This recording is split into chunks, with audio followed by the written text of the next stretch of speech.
오늘은 주와 함께 길 가는 것, 주와 함께 길 가는 것이라는 제목으로 말씀을 나누도록 하겠습니다. 오늘 우리가 묵상하게 될 본문의 말씀은 여호수아 제3장 3절, 4절 두 줄의 말씀입니다. 이 두 줄의 말씀을 한 목소리로 같이 읽도록 하겠습니다. 백성에게 명령하여 이르되 너희는 레위 사람 제사장들이 너희 하나님 여호와의 언약궤 매는 것을 보거든 너희가 있는 곳을 떠나 그 뒤를 따르라. 그러나 너희와 그 사이 거리가 2000 규빗쯤 되게 하고 그것에 가까이 하지는 말라. 그리하면 너희가 행할 길을 알리니 너희가 이전에 이 길을 지나보지 못하였음이니라 하니라. 너희가 이전에 이 길을 지나보지 못하였음이니라 하니라. 아멘. 일상의 현장에서 하루하루 우리가 살아간다는 것도 감격이고 기적인데 한 번도 가보지 않은 길을 걸어간다는 것은 소리를 넘치는 신바람 나는 일이 아닐 수 없습니다. 그것도 하나님의 은혜로 또한 하나님의 인도하심을 따라 살아간다는 것은 영광스러운 일이 아닐 수 없습니다. 오늘은 본문을 통하여 주와 함께 길 가는 행복한 사람이 되려면 어찌해야 될 것인가에 대한 해답을 본문을 통해서 찾아보도록 하겠습니다. 첫 번째는 여호와의 언약궤 매는 것을 보거든 이라고 했습니다. 여기서 보거든 이라는 말은 주의하며 눈을 떼지 않고 바라보는 것을 의미합니다. 혹시나 어떤 일이 일어날까봐 주의하며 뚫어지게 바라보는 것입니다. 그것도 사모하는 심령을 가지고 바라보는 것이죠.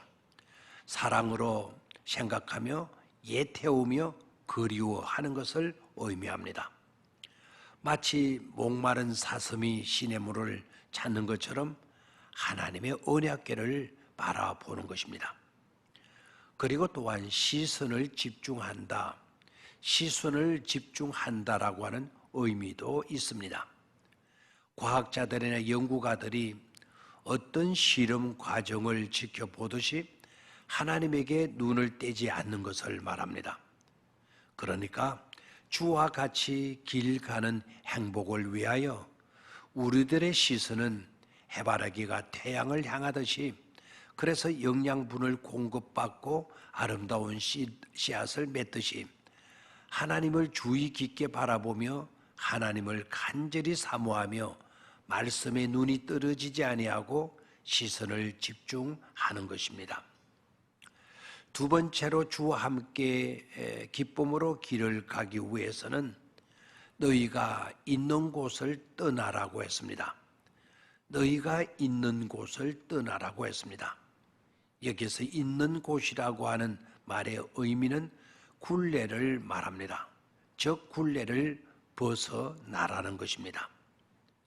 주와 함께 길 가는 행복한 사람이 되려면 3절에 너희가 있는 곳을 떠나 너희가 있는 그 굴레를 떠나 그 뒤를 쫓아라 했습니다. 그 뒤는 바로 언약궤를 말하게 되죠. 그렇습니다. 주와 함께 길 가는 행복한 사람이 되려면 비결은 너희가 있는 곳을 떠나는 것입니다. 어떤 한 곳에만 안주하려는 사람은 새로운 어떤 것을 기대할 수 없습니다. 분명히 알아야 할 것은 지금 이곳은 하나님께서 약속하신 최종의 목표의 자리가 아니라는 사실입니다. 그러기에 먼저 나만큼 뭐 한 사람이 어디 있어라는 자기 만족의 굴레에서 빠져나와야 합니다.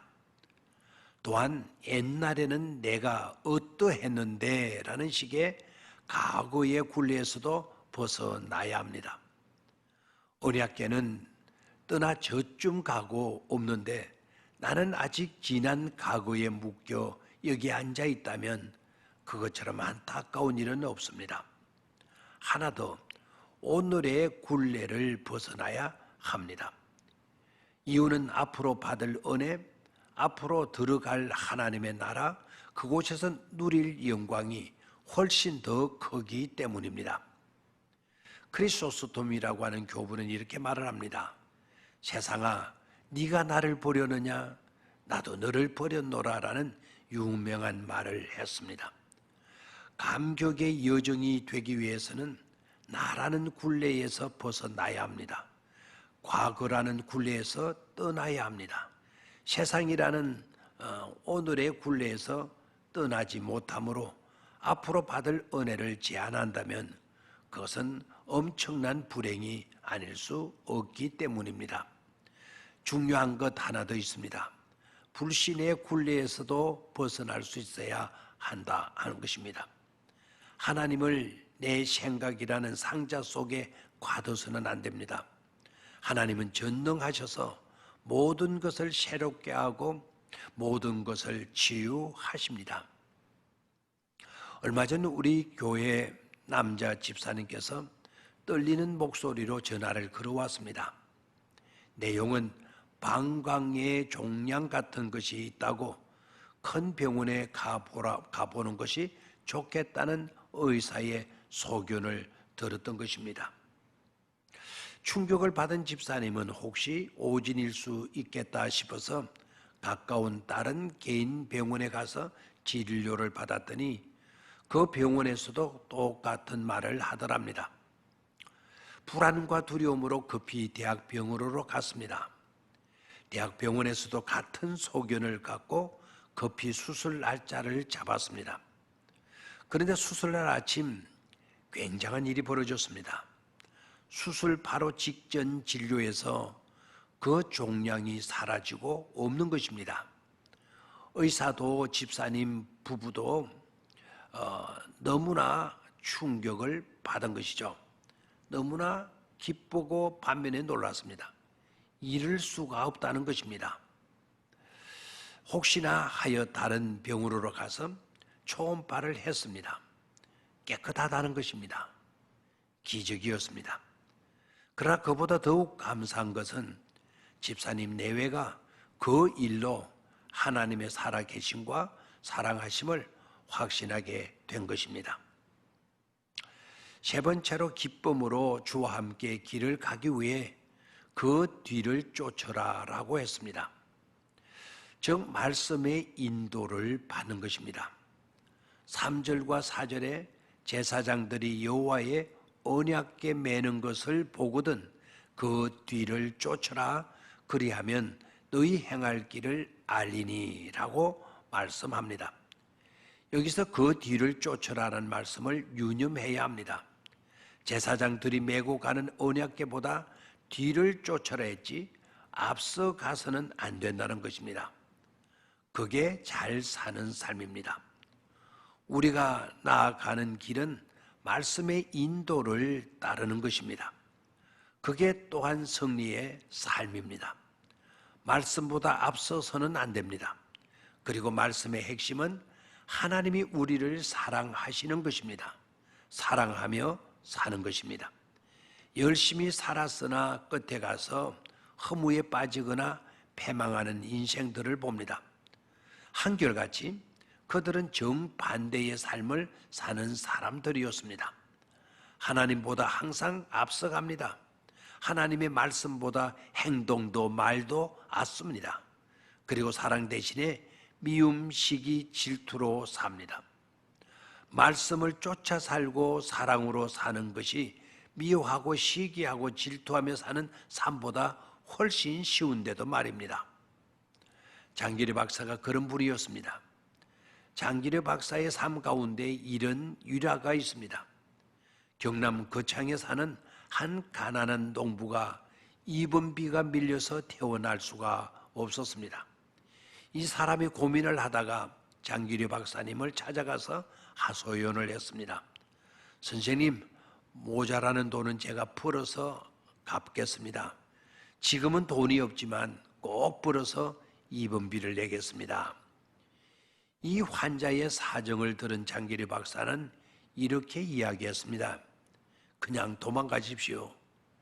내가 밤에 문을 열어줄 테니까 도망가십시오. 이 농부가 너무 놀라서 그렇지만 어떻게 그렇게 했더니 장 박사님께서 어찌하겠습니까?